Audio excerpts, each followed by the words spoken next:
This was a pretty graphic demonstration today on a couple of levels in terms of the usefulness of a smoke alarm, but also the usefulness of a sprinkler. Walk us through what happened from the time you rang the bell for the alarm and the time it took for everything to happen. What we wanted to show here today was the value of residential sprinklers and the challenges of rural firefighting. We showed you the solution before we showed you the problem. So we showed you how long it takes from the 911 to go to the system, for the tones to go off, volunteer firefighters to muster and get all the way out here. That took 13 minutes for the 911 call to the time the trucks were set up, hoses pulled off, ready to go in the building. 13 minutes. Then what we did is we showed you the front end of the problem. The front end of the problem is it takes minutes for new construction homes with new modern furnishings to go up. The place was a conflagration.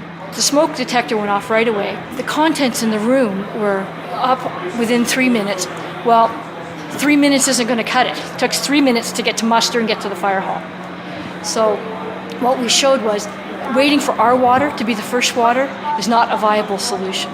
The other part of this, and you alluded to it, is the challenges in fighting rural fires. And when you had the demonstration today, you had this big trough that you had to fill before you could even get water through hoses to that fire. And that's something that people need to understand too. If there's no hydrant nearby, you've got another issue. That's right. If there's no hydrant nearby, we're bringing our own water. So that first pump or that engine, and it has 3 minutes worth of water on it. But it still takes 13 minutes minimum to get there.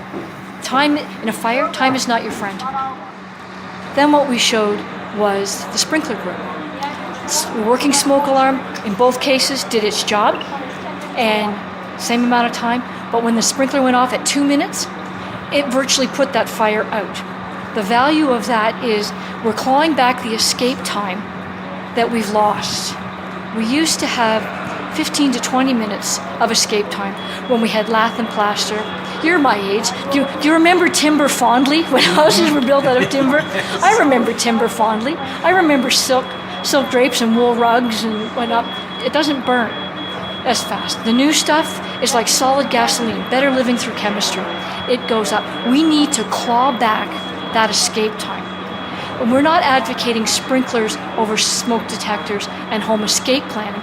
We're telling people that you need a three-pronged approach. You need to be able to get out of your house quickly and safely. You need to have a working smoke detector so that you have advanced warning.